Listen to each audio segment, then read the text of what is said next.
Multilac. Colour the world Sri Lankan.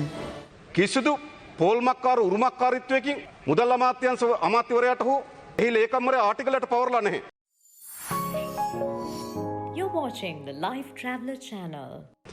පළමු කොටම කතානායකතුමනි මා 27 යටතේ ප්‍රකාශයක් කරලා ශ්‍රී ලංකා රජය සහ නිව් ෆෝර්ට්‍රස් එනර්ජි සමාගම අතර අත්සන් කරන ලැබූ ගිවිසුම මේ පාර්ලිමේන්තුවට ඉදිරිපත් කරන්න කියලා අවස්ථා ගණනාවකදී කිව්වා. ඒ වගේම එවකට ඒ වෙලාවේ විදුලි බල බාර අමාත්‍ය ගාමිණී ලොකුගේ මැතිතුමා එළබෙන සතියේ පාර්ලිමේන්තුවට ඉදිරිපත් කරන බව කිව්වා. නමුත් එතෙන් සිට ඔහු පාර්ලිමේන්තුවේ ඉන්න බවත් මා දැක්කේ නැහැ. නමුත් ඊයේ මාධ්‍ය සාකච්ඡාවක ඉන්න බව මා දැක්කා. ඒ නිසා මේ මුදල් අමාත්‍යාංශ විවාදයේදී ඒ ගිවිසුම අපි සතුව තිබුණා නම් ඉතාමත් වැදගත්. ඒ මොකද මුදල් අමාත්‍යාංශය විසින් 2021 9 වෙනි දින ඉදිරිපත් කළ කැබිනට් පත්‍රිකාව අනුව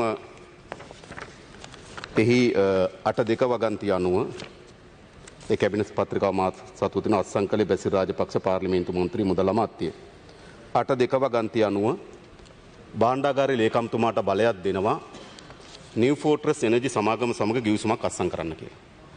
හැබැයි මා දන්නා පරිදි ගිවිසුම කැබිනට් මණ්ඩලයට ඉදිරිපත් වෙලත් නැහැ. පාර්ලිමේන්තුවට ඉදිරිපත් වෙලත් නැහැ. අද මුදල් අමාත්‍යාංශ විවාදයේදී එක වැදගත් ලෙස අපි සාකච්ඡාවට බඳුන් කළ යුතු තිබුණා. නමුත් මා සතු ඒ ගිවිසුම තිබෙනවා. විශේෂයෙන්ම ඒකේ සේල හැටියට ශ්‍රී ලංකා ආණ්ඩුවත් බය හැටියට NFE ශ්‍රී ලංකා පවර් හෝල්ඩින් සමාගමත් අත්සන් කරපු ගිවිසුම. පහුගිය 2021 සැප්තැම්බර් මාසේ 21 වෙනිදා. මේක පාර්ලිමේන්තුවට ඉදිරිපත් නොකර සංගවාගෙන තියෙන ගිවිසුම. ශ්‍රී ලංකා රජය විසින් රජය වෙනුවෙන් අත්සන් කළ තිබෙන්නේ මිස්ටර් සජිත් රුචිකා ආටිගල. මම හිතනවා භාණ්ඩාගාරයේ ලේකම් ආටිගල මහත්මයාගේ සම්පූර්ණම වෙන්නේ.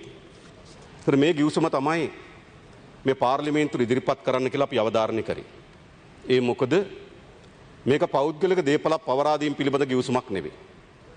තමුන්නාන්සේලාගේ යම් බලයක් ඇටෝනි බලපත්‍රයක් කරා තව කෙනෙකුට පවරා දීමේ ගිවිසුමක් නෙවෙයි. මේක රටේ බලශක්ති ක්ෂේත්‍රයක් මේ වෙනුවට රජයේ ආයතන ගණනාවකට හිමිව තිබෙන කෙරවලපිටිය බලාගාරයක් ඇමරිකානු සමාගමක් වෙත පවරා දීම සඳහා අත්සන් කරන ලද ගිවිසුමක්.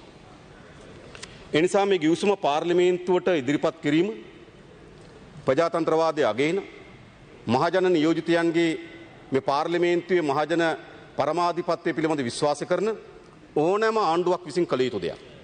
හැබැයි තමුන්නාන්සලා දිගින් දිගටම මාස එකහමාරකට වඩා වැඩි කාලයක් මේ ගිවිසුම පාර්ලිමේන්තුවට ඉදිරිපත් කරන්න කියලා කිව්වත් මේ ගිවිසුම පාර්ලිමේන්තුවට ඉදිරිපත් කරේ නෑ. ඒ නිසා ගරු කතානායකතුමනි මම ඒ ගිවිසුම සභාගත කරනවා.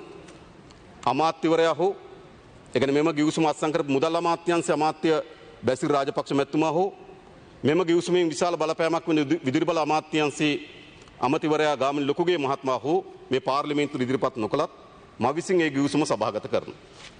මේ ගිවිසුමේදී වැදගත් දේ තමයි මේ කැබිනට් පත්‍රිකාවෙන් අවසර දෙන්නේ කාටද? මේ කැබිනට් පත්‍රිකාවෙන් අවසර දෙන්නේ නිව් ෆෝර්ට්‍රස් එනර්ජි සමාගම සමග ගිවිසුමකට එළඹෙන්නේ. හැබැයි මේ ගිවිසුම අත්සන් කර තිබෙන්නේ කා සමගද? NFE ඒ කියන්නේ නිව් ෆෝර්ට්‍රස් එනර්ජි ශ්‍රී ලංකා පවර් හෝල්ඩින් LLC කියන සමාගම සමග. ඒතර කැබිනට් මණ්ඩලයෙන් අවසර දෙනවා නිව් ෆෝර්ට්‍රස් එනර්ජි කියන සමාගම සමග ගිවිසුම අත්සන් කරන්න. හැබැයි තමුන්වන්සලා අත්සන් කළා තින්නේ NFE ශ්‍රී ලංකා පවර් හෝල්ඩින් කියන සමාගම සමග.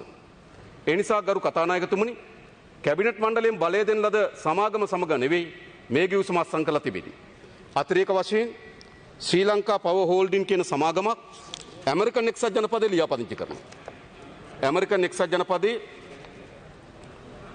12.6 orange street Washington DE 19801 United States of America කියන ලිපිනේ තමයි මේක රෙජිස්ටර් කරලා තියෙන්නේ. ඒතකොට මම දන්නේ ශ්‍රී ලංකා හෝල්ඩින් සමාගමක් ඇමරිකාවේ රෙජිස්ටර් කරපු සමාගම. ඒතර ඒ සමාගමට තමයි මේ ගිවිසුම අත්සන් කරලා තිබෙන්නේ. ඒ නිසා හරි පැහැදිලි කැබිනට් මණ්ඩලයෙන් බලය දුන්නේ නිව් ෆෝර්ට්‍රස් එනර්ජි කියන සමාගම සමග. හැබැයි ගිවිසුම අත්සන් කරලා තිබෙන්නේ වෙනත් නිව් ෆෝර්ට්‍රස් එනර්ජි සමාගමට අනුබද්ධ හෝල්ඩින් සමාගමත් සමග. ඒ නිසා මේ මුළුමනින්ම කැබිනට් මණ්ඩලයක් නොමග යැවීමක් හැටියට මේක සඳහන් කරන්න පුළුවන්. ඒ වගේම මේ 13 එක වගන්තිය මේ 13 එක වගන්තිය පැහැදිලිව සඳහන් කොට තිබෙනවා අවුරුදු දෙකක් යනතෙක් මේ ගිවිසුම ඒ කියන්නේ මේකේ රහස්‍යගතභාවය හා ප්‍රකාශ කිරීම කියන වගන්තිය යටතේ මේ ගිවිසුම අවුරුදු දෙකක් යනකම් දෙපාර්ශ්ව අතර එකඟතාවකින් තොරව රටට හෝ ජනතාවට ප්‍රකාශයට පත් නොකර සිටින්න. කතානායකතුමනි, එහෙම කරන්න පුළුවන්ද මේ රටේ දේපල පිළිබඳව? මේ රටේ දේපල අයිතිව තිබෙන්නේ මේ රටේ මහජනයාට. මේ රටේ දේපල කිසිදු පෝල්මක්කාර උරුමකාරීත්වයකින් මුදල් අමාත්‍යවරයාට හෝ එහි ලේකම්වරයා ආටිකලයට පවරලා නැහැ. ඒ නිසා මේ රටේ දේපල පිළිබඳ අත්සන් කරලා ලබන ඕනෑම ගිවිසුම මේ රටේ ජනතාවට දැනගැනීම සඳහා පරම අයිතියක් තිබෙනවා.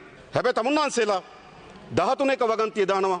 මේ ගිවිසුම සභාගත කර හැකි වන්නේ, එළිදරව් කළ හැකි වන්නේ දෙපාර්ශ්වයේ ඇමරිකාවේ සමාගම එකඟ වන්නේ නම් පමණයි. මම අහන්නේ ඇයි එහෙම වගන්තියක් දාන්නේ? ඒ විතරක් නෙවෙයි. මේකේ 3-2 වගන්තිය කියන ඉදිරි ගිවිසුම අත්සන් කරනකොට. ඉදිරි ගිවිසුම අත්සන් කරනකොට මේක NFE ශ්‍රී ලංකා පවර් හෝල්ඩින් සමාගමට ලැබියාවක් සහිතව. එහෙට අනුග්‍රහය දක්වන ලෙස ඉදිරි ගිවිසුම් අත්සන් කළ යුතුයි කියලා. ඒ නිසා මේ ගිවිසුම සංගවාගෙන හිටපු කරුණු ඉතා පැහැදිලිද? මේ ගිවිසුම පාර්ලිමේන්තුවට ඉදිරිපත් නොකොට, මේ ගිවිසුම රටට ඉදිරිපත් නොකොට අපි තොරතුරු දැනගැනීම පනත යටතේ අවස්ථා ගණනාවකදී අපි ගිහලා තොරතුරු ගැන දැනගැනීම පනත යටතේ මෙම පනත ඉල්ලුවා. ඉදිරිපත් කරේ නෑ. අද මම මේ පාර්ලිමේන්තුවේ සභාගත කරනවා මෙම රහසිගත රටේ දේපල, රටේ ජාතික සම්පත් උරුමකාරීල සලකන තමන්ගේ සින්නක්කර භුක්තියට ලියලා දුන්නායයි කියලා කල්පනා කරන මුදල් අමාත්‍යවරයා, මුදල් අමාත්‍යාංශ ලේකම්වරයා මේ රටට හොරෙන් ජනතාවට එල්දරව් කරන්නේ නැතුව, පාර්ලිමේන්තුවට එල්දරව් කරන්නේ නැතුව, කැබිනට් මණ්ඩලයට එල්දරව් කරන්නේ නැතුව මේ ඉදිරිපත් කළ ගිවිසුම මම අද සභාගත කරනවා මේ රටේ ජනතාවටත් මේ රටේ മന്ത്രിවරුන්ටත් දැනගැනීම සඳහා ගරු කතානායකතුමනි. ඊළඟ මගේ දෙවෙනි අවධානය යොමු කරන්නේ අද අපේ රටේ මතුවී තිබෙන විදේශ සංචිත පිළිබඳ ප්‍රශ්නේ.